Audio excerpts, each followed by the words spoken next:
لگی.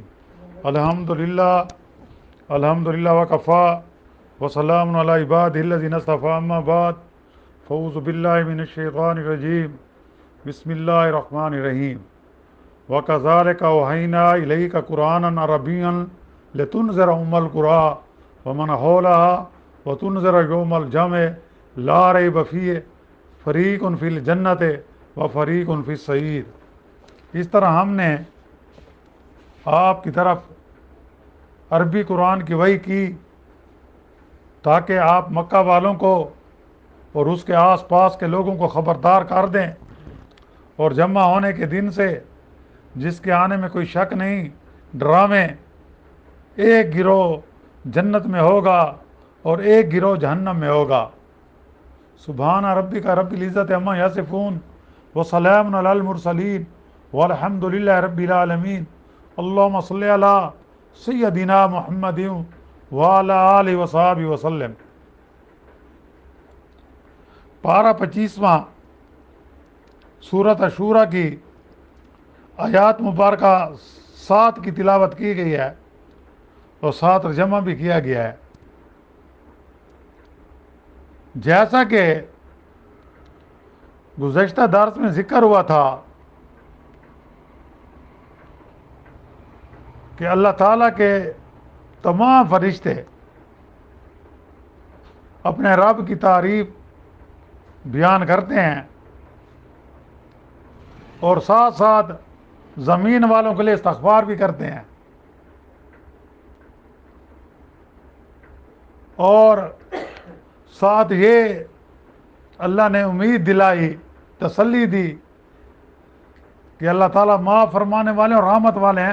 اگر تم سچی توبہ کر لو، اگر تم کفر اور شرک کو چھوڑ دو، اگر تم دین حق کو قبول کر لو، تم نبی کریم صلی اللہ علیہ وسلم کی بات کو مان لو، تو اللہ تعالیٰ تمہارے سارے گناہ معاف کر دیں گے، تمہاری شرک کی نجاست کو دور کر دیں گے. کہ اللہ تعالیٰ بڑی رحمت والے ہیں، وہ غفور ہیں، وہ انسان کو امید دلاتے ہیں کہ لا تقنطوا من رحمت اللہ، کہ میری رحمت سے مایوس نہ ہو. لیکن وہ بد نصیب جو پھر بھی شرک سے، کفر سے باز نہیں آتے، گناہوں پر ڈٹے رہتے ہیں، نبی کی مخالفت میں، دین حق کی مخالفت میں ڈٹے ہوئے ہیں، تو پھر ان کے لیے عبرتناک سزا بھی ہے. اگر وہ اس دنیا میں بچ جائیں تو قیامت کے دن تو ان کا کوئی بچاؤ نہیں ہوگا. اس دن وہ پچھتائیں گے. جو دوسروں کو اللہ کے مقابلے میں اپنا حاجت روا سمجھتے ہیں، جو اللہ کے مقابلے میں دوسرے کو مشکل کشا سمجھتے ہیں، وہ پھر اس دن ان کے کام نہیں آئیں گے. اور پھر نبی کریم صلی اللہ علیہ وسلم کو تسلی دی گئی تھی کہ اگر یہ لوگ آپ کی بات نہیں مانتے، آپ اس کی فکر نہ کیجئے، آپ ان کے ذمہ دار نہیں ہیں، آپ ان کے نگہبان نہیں ہیں، آپ کا کام صرف دین حق کی تبلیغ کرنا، دین حق کی دعوت دینا. آپ نے دین حق کا پیغام پہنچا دیا، اگر انہوں نے مان لیا تو ان کا اپنا فائدہ ہے، اگر نہ مانا تو ان کا اپنا نقصان ہے، آپ کی ذمہ داری نہیں ہے. اور آج جو آیات مبارکہ پڑھی گئی ہے، اس میں یہی ہے کہ وَكَذَلِكَ أَوْحَيْنَا إِلَيْكَ قُرْآنًا عَرَبِيًّا لِتُنذِرَ أُمَّ الْقُرَىٰ، کہ اس طرح ہم نے آپ کی طرف عربی قرآن کی وحی کی، یعنی کہ قرآن مجید کو عربی میں نازل کیا. کیوں؟ آپ اہل زبان ہیں، آپ صلی اللہ علیہ وسلم کی زبان عربی ہے، آپ کے اولین مخاطبین یہ قریش عربی ہیں، ان کی زبان عربی ہے، تاکہ ان کو کوئی دقت محسوس نہ ہو، ان کو آسانی سے بات کی سمجھ آ جائے، یہ آسانی کے ساتھ دین حق کے پیغام کو سمجھ لیں. یعنی جس طرح ہم نے ہر رسول کو اس کی قوم کی زبان میں بھیجا، یعنی آپ سے پہلے جتنے بھی انبیاء آئے وہ تو صرف ایک محدود علاقے کے لیے، صرف اپنے قبیلے اور قوم کے لیے ہوتے تھے، لیکن وہ انہی میں سے ہوتے تھے، ان کی اور ان کے مخاطبین کی زبان ایک ہوتی تھی، تو اللہ تعالیٰ جب ان پر وحی بھیجتے تھے تو وہ انہی کی زبان میں، تاکہ ان کو سمجھنے میں مشکل پیش نہ آئے۔ اس طرح ہم نے آپ پر عربی زبان میں قرآن نازل کیا، کیونکہ آپ عرب ہیں، آپ کی زبان عربی ہے، آپ کے مخاطبین بھی عربی ہیں، تاکہ پھر ان کا یہ اعتراض نہ ہو کہ یہ قرآن مجید کس زبان میں ہے جو ہم زبان سمجھتے بھی نہیں، اس کے احکامات تو واضح نہیں، جب ہم ایک چیز کو سمجھتے نہیں تو مانے کیسے؟ تو یہ اس لیے کہ آپ کی قوم یہ زبان بولتی ہے، اہل عرب عربی بولتے ہیں، آپ کی زبان بھی عربی ہے، اور اللہ تعالیٰ نے قرآن مجید کو بھی عربی زبان میں نازل کیا تاکہ ان کو سمجھنے میں آسانی ہو۔ اور لتنذر ام القری ومن حولها، اور آپ ام القری سے مراد مکہ معظمہ ہے، کہ آپ ان مکہ معظمہ کے لوگوں کو اور ومن حولها اور اس کے آس پاس کے لوگوں کو خبردار کریں، ڈرائیں،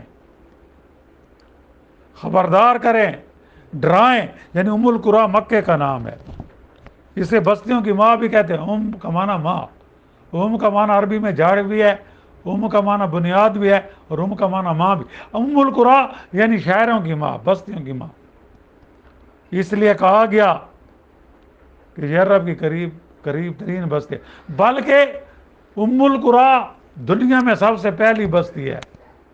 جب اللہ تعالیٰ نے اس زمین کو پیدا کیا تو سب سے پہلی جگہ پانی تھا، سب سے پہلی جگہ جہاں خشکی زہر ہوئی وہ خانہ کعبہ کا مقام ہے، جہاں ہمارا قبلہ ہے، تو اس لیے یہ ام القری ہے کہ اللہ تعالیٰ نے سب سے پہلے اس بستی کو پیدا کیا، گویا یہ تمام بستیوں کی ماں ہے جنہوں نے اسی سے جنم لیا، مراد اہل مکہ ہیں، اور ومن حولها جو اس کے شرق و غرب کے تمام علاقے ہیں، مکہ کے ارد گرد کے تمام علاقے ہیں، اور ان سب کی زبان عربی ہے جن کو ہم اہل حجاز کہتے ہیں،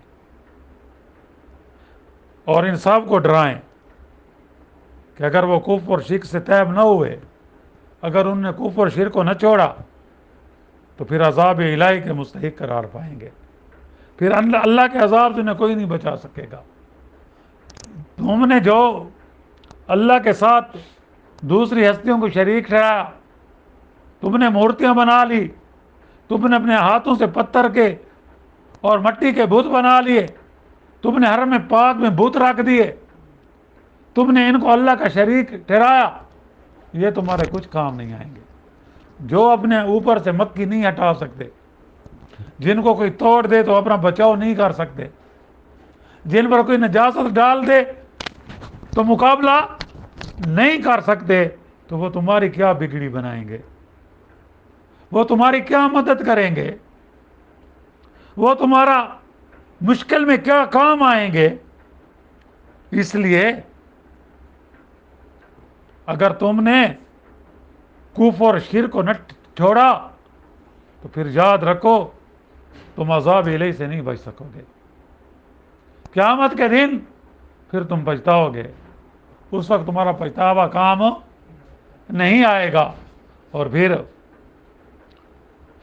وَتُنذِرُ یوم الجمع لا ریب فیہ، اور جمع ہونے کے دن سے بھی ان کو ڈرائیں جس میں کوئی شک نہیں، لا ریب فیہ، یعنی جمع ہونے کا دن کیا ہے؟ قیامت کا دن ہے، قیامت کا دن آنا ہے، مرنے کے بعد ہم نے دوبارہ زندہ ہونا ہے۔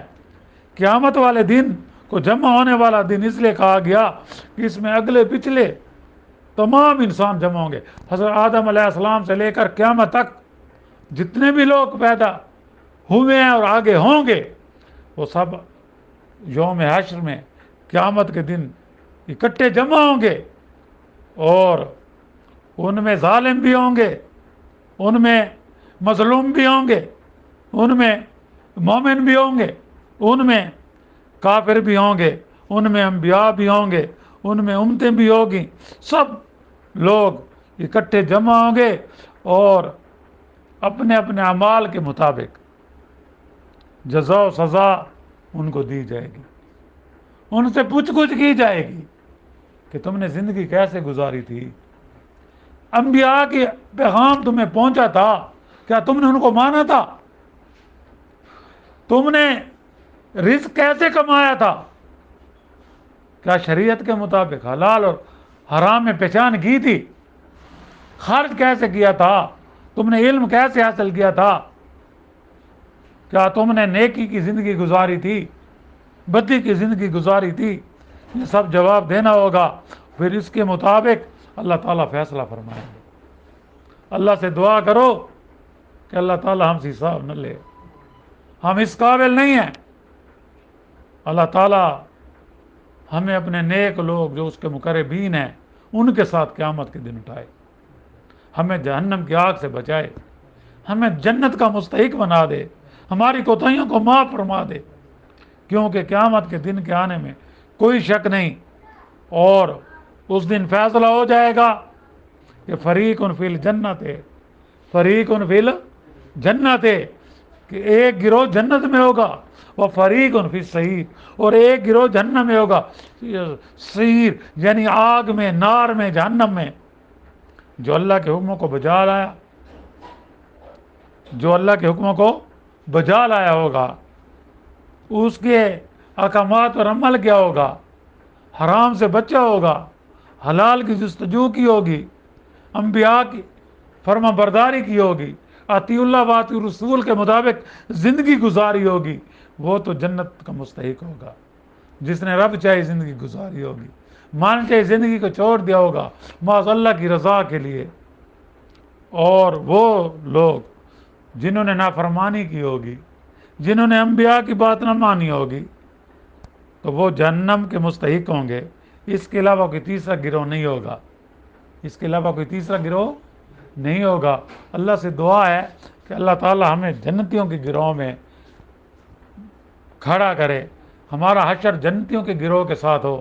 اللہ تعالی ہمیں جہنمیوں کے گروہ سے بچائے، اللہ تعالی ہماری حفاظت فرمائے، اللہ تعالی ہم سب کے صغیرہ کبیرہ گناہ معاف فرمائے، اور بقیہ زندگی قرآن و حدیث کے مطابق، سنت رسول اللہ صلی اللہ علیہ وسلم کے مطابق گزارنے کی توفیق عطا فرمائے. شرک سے، بدعات سے، ہر اس عمل سے اللہ تعالی ہمیں محفوظ رکھے جس سے اللہ کی ناراضگی ہوتی ہے، اور ہر وہ عمل کرنے کی توفیق دے جس سے اللہ تعالیٰ راضی ہوتا ہے. اور جو مسلمان اس دنیا سے رخصت ہو گئے، اللہ تعالیٰ سب کی مغفرت فرمائے اور ان کو جنت میں اعلیٰ مقام عطا فرمائے. اور جو بیمار ہیں، گھروں میں ہیں، ہسپتالوں میں ہیں، روحانی بیمار ہیں، جسمانی بیمار، اللہ تعالیٰ سب کو صحت کاملہ عطا فرمائے اور ایمان کے ساتھ زندہ رکھے. اللہ تعالیٰ ہم سب کا خاتمہ بھی ایمان پر فرمائے. وآخر دعوانا الحمد للہ رب العالمین. ربنا آتنا فی الدنیا حسنۃ وفی الآخرۃ حسنۃ وقنا عذاب النار. صلی اللہ تعالیٰ علی خیر خلق محمد وآلہ وصحبہ اجمعین برحمتک یا رب. السلام علیکم ورحمۃ اللہ وبرکاتہ. تعلیم دین کورس بعد از نواب مغرب ہر عمر کے افراد کے لیے اس موقع سے فائدہ اٹھائیں، خصوصاً طلباء کے لیے جو کالج کے طلباء ہیں یا میٹرک کے طلباء ہیں. اس میں آپ کا اپنا فائدہ ہے. ایڈریس دیا گیا ہے، اس کو پڑھ لیں اور جوائن کریں. 3 کتاب جو مفت دیے جائیں گے، بالکل مفت کورس اپنی آخرت بنانے کے لیے. السلام علیکم ورحمۃ اللہ وبرکاتہ. Please subscribe my channel and like for more videos. السلام علیکم.